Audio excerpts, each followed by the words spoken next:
Good morning, good morning, good morning, and happy Saturday. Welcome to the Advocates for Action Community Coffee. I am Kimberly Holmes-Ross with Evanston Cradle to Career, where we partner with over 40 organizations to make Evanston the most equitable place that it can be. One of those partners are the Congress of Haiti, the Evanston chapter right here. I know we've all been watching the news. I know we all are upset. I know I am. It's disgusting. The dehumanization of humans, how they're treating Haitians at the border is unacceptable, unacceptable. And the Advocates for Action stand with the Haitian migrants. This morning, our guest, he's running a little bit late, Jude Laude. He's an Evanstonian, but he's a Haitian American. He's a community advocate. He's a national activist, and just an all-around good guy. So Jude's going to be with us. But in the meantime, I'm here with the Advocates for Action 2.0. I'm also here with Mr. Man and Radio La Difference in the community radio station. So we know Mr. Man is an expert in this area. He can give us some insight if Jude doesn't jump on soon.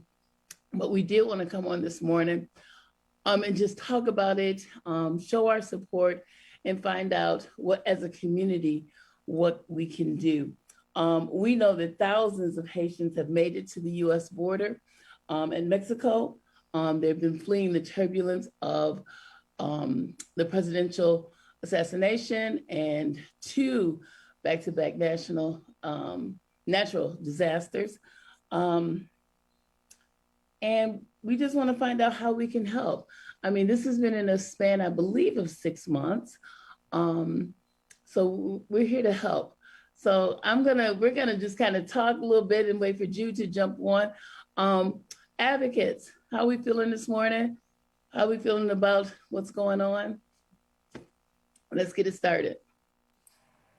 Good morning, everybody. Good morning, good morning, good morning. Yeah, I share your disgust, your anger of what's happening at our borders, the unfair treatment of Haitian Americans, but going back to, people of color not being treated fairly. And I know that oftentimes we become enraged, but I'm looking to find out things that I can do to advocate and take actionable steps to turn that outrage and that anger into action, to make sure that I'm participating in the solution where we find a problem. So definitely very disappointed in our country, disappointed in our leaders, but looking to find out, we've been down this path before, but how can we make a loud enough noise and steps to turn this around into something that services other people. That's a great point, because we have to do something after we get angry. We have to take some actionable steps. We need to know what's next, because we've seen this before. We've seen this before. And when we see it now, it's like we're watching a movie. This is real life. These are real human beings, babies, treated, like animals. just hurts my heart that this is happening. But we have to not just sit in that hurt and anger, and we have to do something. We have to demand that this country do something. So that's where we're at. Thank you for that. I see Jude is connecting. Does anybody else want to make a statement while we wait for Jude? Yes, this is Indona, and I too am um, extremely angry about the situation that's taking place at the southern border with the Haitian migrants. And it's not only about what's currently taking place, but what has been happening since the Haitian people fought for their independence and the ongoing attack on that nation, and how our government has destabilized that country for many, many years, which is why we have so many Haitian migrants attempting to come to the United States. And I think that one of, us as advocates hopefully can start the conversation about how immigration policies towards specifically Black immigrants are completely unjust, and how the deportation of specifically Black immigrants have increased over the past two administrations, nearly double during the Obama administration, the amount of Haitian immigrants and immigrants from African nations that were being deported. So I think that, the fact that now we're seeing what's taking place on the southern border, it's now being publicized, what has actually been going on for many, many years. And it's not new. And it's Absolutely. getting worse. Absolutely. And back to these systems have to change. Absolutely. It's back to systems change. Welcome, Jude. Welcome, Mr. Laude. Thank you so much. And I'm so sorry for the delay. No I'm taking this call from my office, and I had an issue with the alarm. So not too tech savvy as far as that goes, but I'm so happy to be with you all this morning to discuss this very dire situation. Well, we're going to turn it right over to you because we are here to find out how the community can help. I'd like all the advocates to take a moment and share this video. This is important stuff because this has to change. We cannot just sit back and watch and let this happen. These are our brothers and sisters. We are all from the motherland. We've gotten dropped off in different parts of the world, but we are all one. So we don't want to sit back, and we're not going to sit back and let this happen. So Mr. Laude, take it away. Tell us how we got here and what we can do. Well, I think that it's for further discussion and ongoing discussion. And when we look historically, it makes sense over the course of generations how we got here. After the War of Independence and the Haitian Revolution, establishing the first Black Republic in the Western world, it was pretty significant, and it shaped and impacted world events, including the Louisiana Purchase, which subsequently made the U.S. 4 times larger than it actually was at the time. And that was sold over to the United States because France was going bankrupt because of the Revolutionary War that was taking place in Haiti. And then, as you move through history to present day, there have been consistent efforts to destabilize politically, economically, and socially the Haitian people and the first Black Republic in the world. And this is historical fact. It can be researched, and I encourage everyone to do research on their own.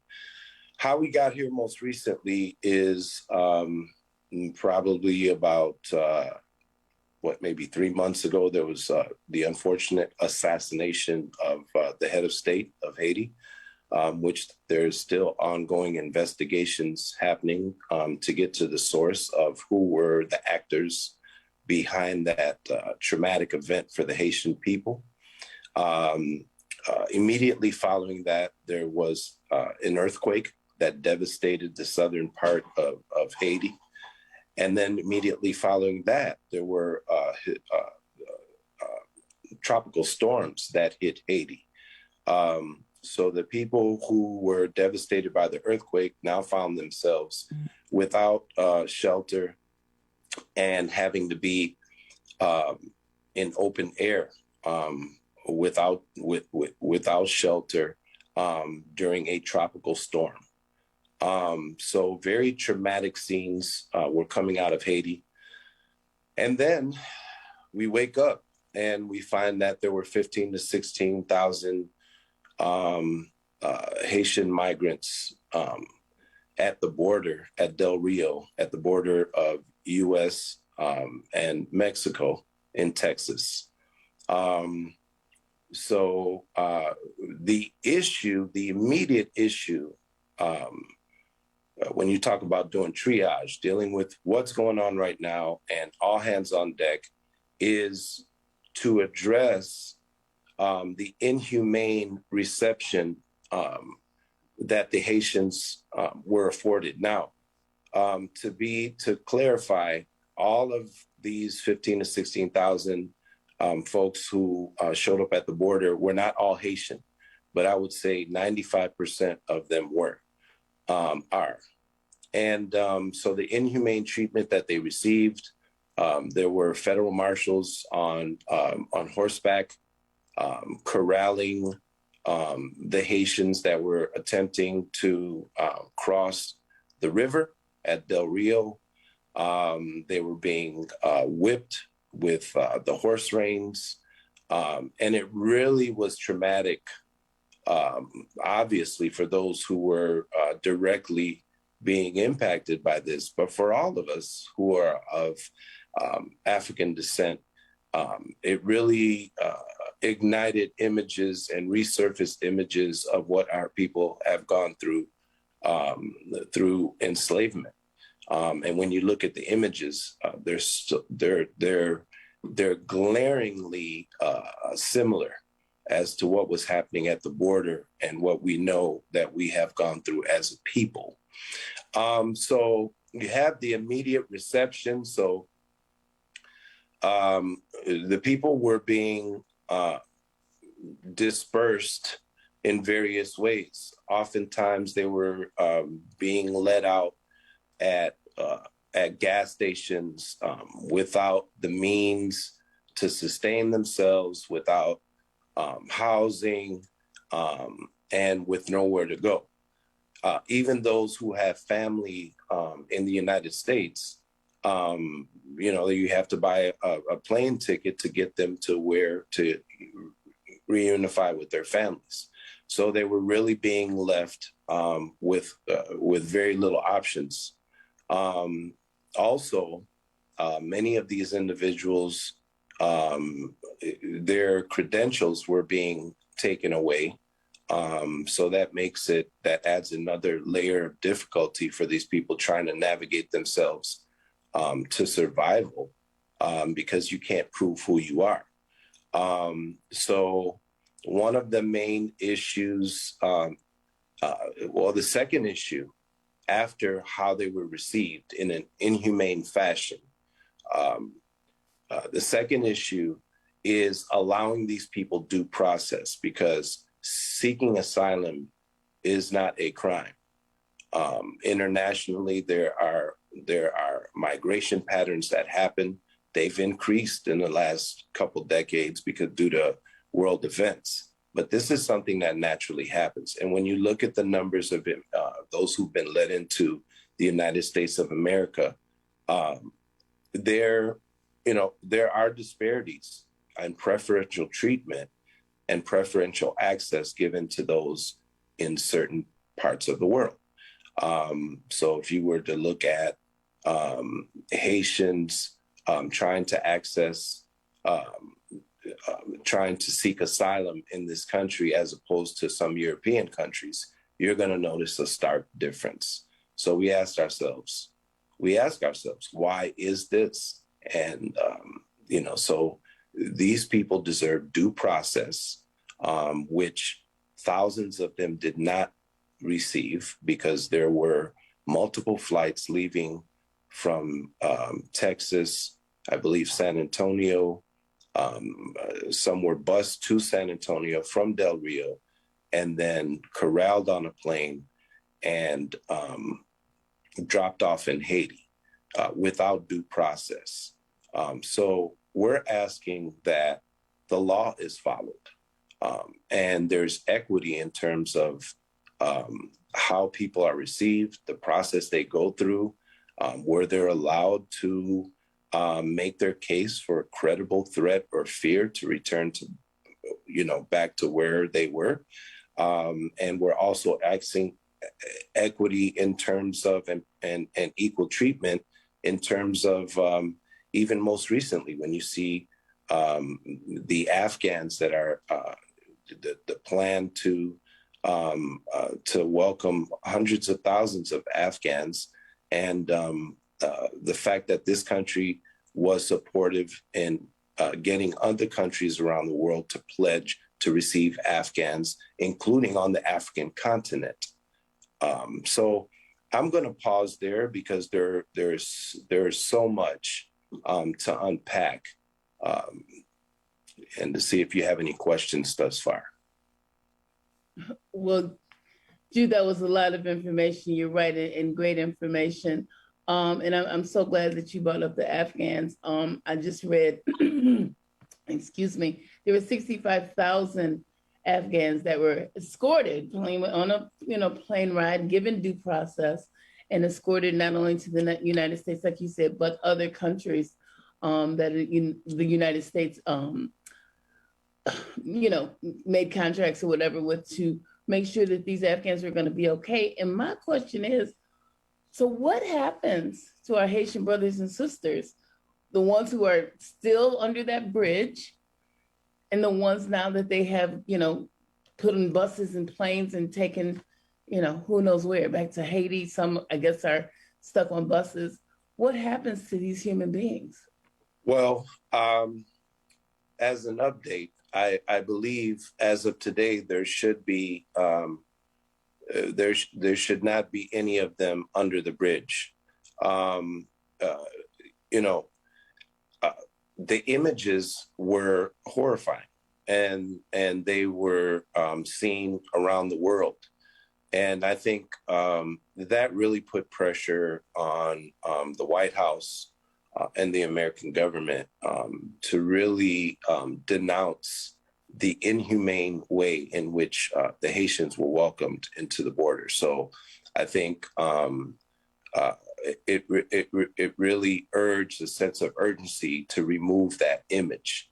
Now, just because that image is removed does not mean that this story is over. As you say, what happens to them now? So many of them have been relocated to various parts of the United States, some with family, but there will be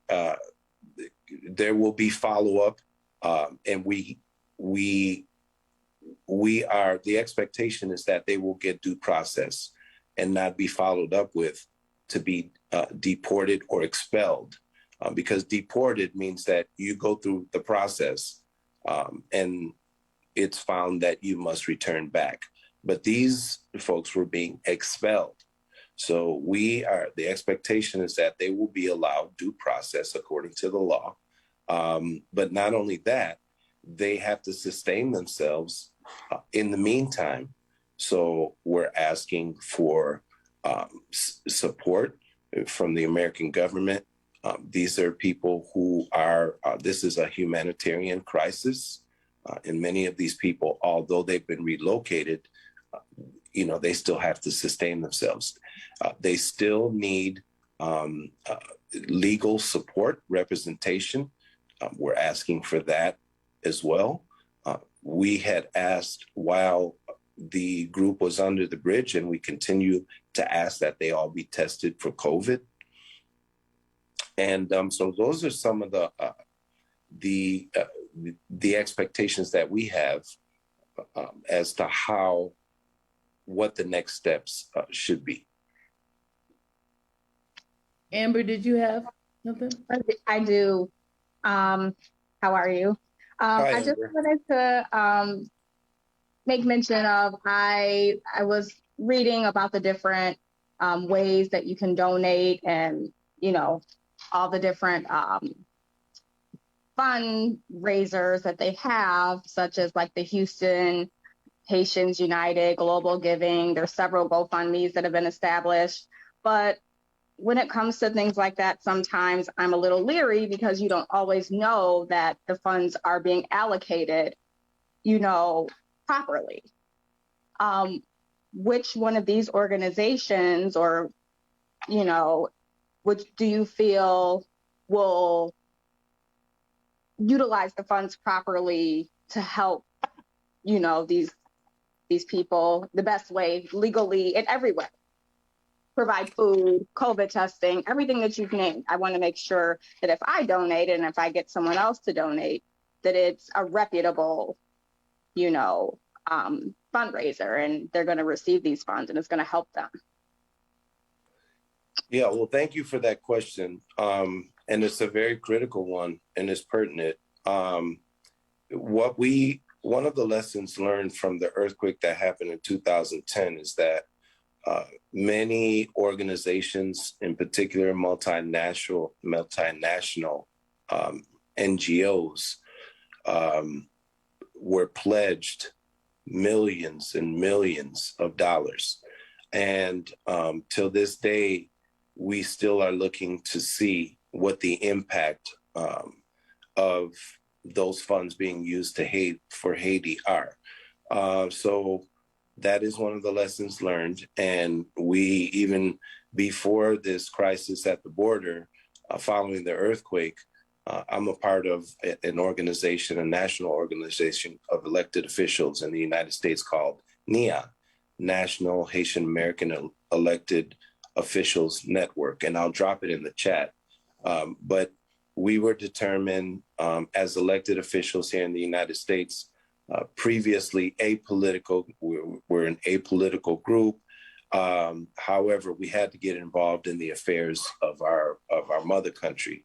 But from the lessons learned, we realized that the funds were best given to organizations that are on the ground and that can be vetted.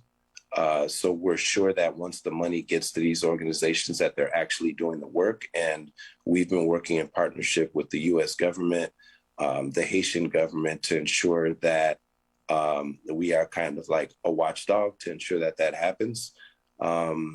So that was one of the things that we learned.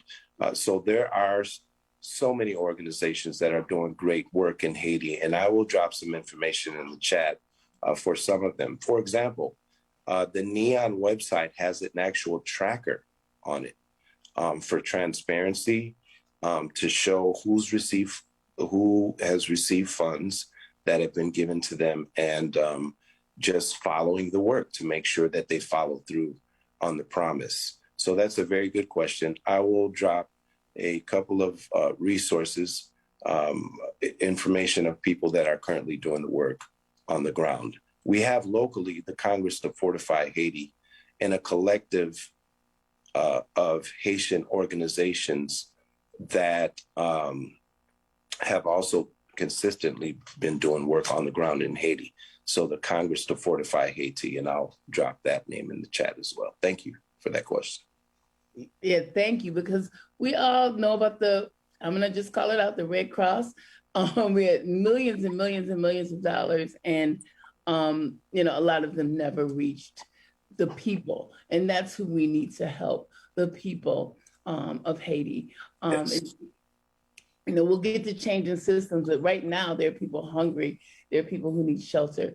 I think that's where community dollars we'd like to go. So if you put those in the chat, one of our Yes. advocates, to drop them in the comments for our Facebook Live. We always appreciate our Facebook Live audience watching. Gina's watching. Lisa is watching, who had a great show on Thursday about the Haitian migrants. Yes.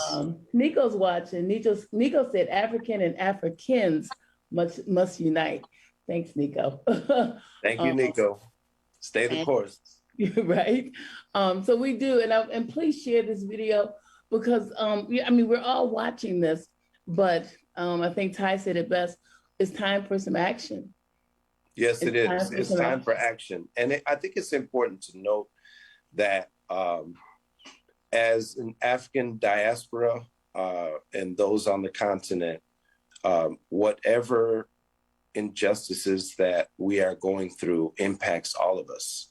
And we have to resist the temptation of being short-sighted and isolating ourselves from one another, and realize that our fate is tied together.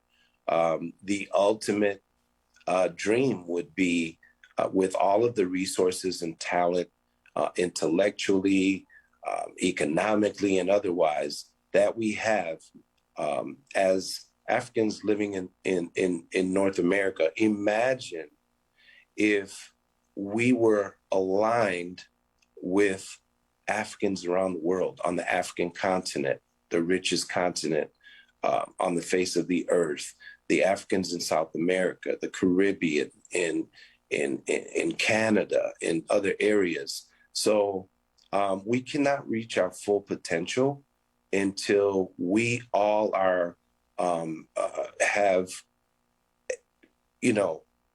the leverage to be able to collectively impact the daily lives of our people. And that goes beyond the borders. Yep. That goes beyond the borders. Absolutely. Absolutely. These pictures were disturbingly familiar. These scenes that we have seen at the border. And it has to stop here. I mean, we cannot, as a people, continue to watch these things happen. The Advocates for Action stand with the Haitian migrants. I hope the community stands with the Haitian migrants. Jude, we appreciate you coming on and giving us some information. There's something going on tomorrow. Tell us about it that we can all be involved in. Yes, so there is a rally to lift our voices in support of those who are going through this traumatic situation, and the Haitian people in general, with all these multiple catastrophes and events, traumatic and traumatic events that have been happening. So we're lifting our voices on Sunday at the Federal Building, downtown Chicago, at 2:30, and we will be there as Haitians and all of our allies. The City Council, Chicago City Council Black Caucus, met with some members of our group yesterday, and Alderman Sophia King, who's an Evanstonian. I was happy to see her, her presence. I saw her in the pictures, and I knew she was going to be involved. We also have Representative LaShawn K. Ford will be in attendance with us, standing up with Haiti. We have the Blake brothers, Jacob Blake Sr. Will be there to stand in support of the Haitian community, because at the end of the day, this all comes down to how human are we? Right. So when we saw the images of what happened to little Jake, it not only was horrifying because he's our family, but also because where's the love? Where's the humanity? And that's when you can find common ground, because we're all under attack. Yes. Right? We're all under attack by a system that doesn't value our lives. And that's why we cannot remain isolated. So tomorrow we will lift our voices up in solidarity with the people of Haiti. And it'll be a great day. And I invite all of you all to come out tomorrow at the Federal Building, downtown Chicago. The event starts at, is it 2 or 2:30? I believe it's 2 o'clock, to be safe. Okay. And so that's what's going on tomorrow. We'll find that flyer and we will post it on our page. Again, the Advocates for Action stand with the Haitian migrants. And we just stand together, as brothers and sisters. And you're right, we are fighting against the system that does not care about us. And we have to care for each other. And we have to come together in love and really to move forward. This is something that we're going to have to do. I'm going to let the advocates go around and say one thing to kind of close our morning out. But Mr. Laude, we appreciate you. We support everything that you're doing. And thank you for taking the time to come on with us. We know you're super busy this morning, but we appreciate you.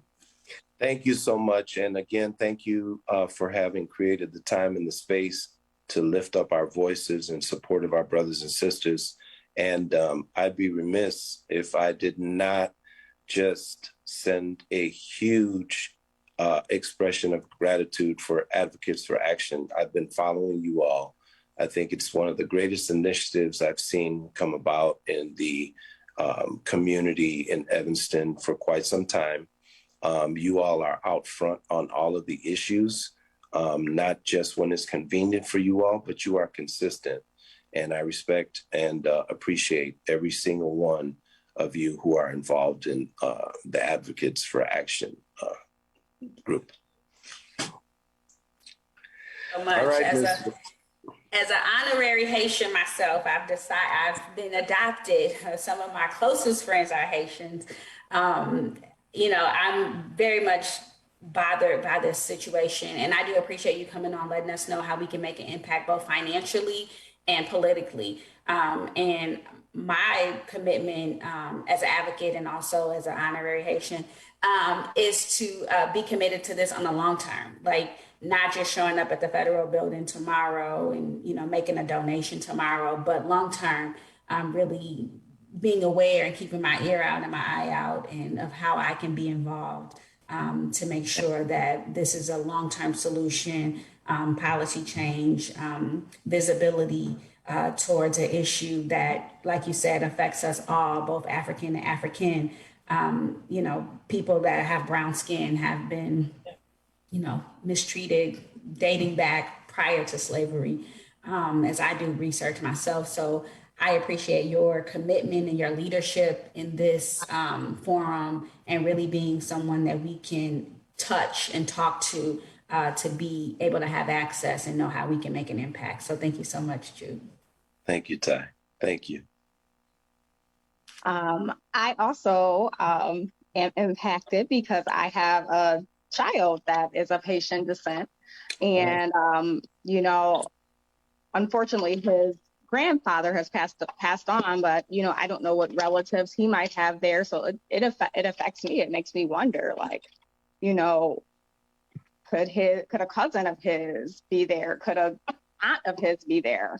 And yeah, I just can't stress how I just felt, even just thinking about the children and how even I have small children, how this will affect them years to come, years down the line, how this will affect them. And I just to piggyback on what Ty said, fundraising is not enough, especially if you don't know where the money is going to. But, if we can just keep it a hot topic, let's not move on to the next topic or the next issue. Let's actually confront it and have a resolution. And I stand with you, the Haitians, Advocates for Action. We're gonna keep this a hot topic. Thank you. All right, everybody. Thank you so much, Mr. Laude. Thank you, advocates. Thank you, Mr. Mann and Radio La Difference for giving us this platform so we can come together, talk about these things, let the community know what's going on. There's ways to help, there are ways to support. Jude, just keep giving us what we need to post out there. We'll get it out there and share it. My Facebook audience and my Radio La Difference audience, please share this information. We are here to help. We're here to support. And we're here to keep this, what you said, Amber, a hot topic. So everyone, please have a safe and happy Saturday. And we'll see you next time. Thank you. Bye-bye now. Thank you.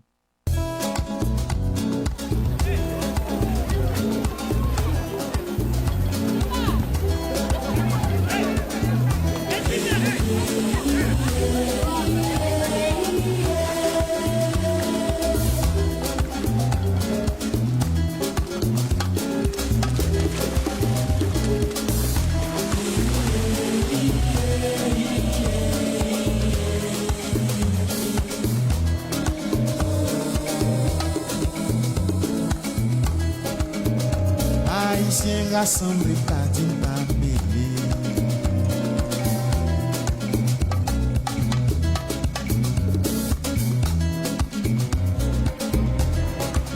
Oh Haïtien rassemblé nous tout concernés. Tout ça pas bon, tout ça pas bien passé. C'est nous tout qu'a prié.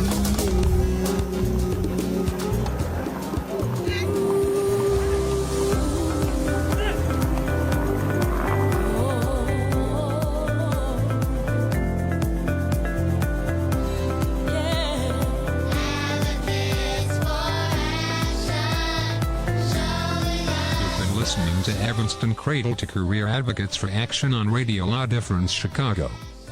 Please tune in again next Saturday at 10 a.m. for another show.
You're listening to Radio La Difference Chicago.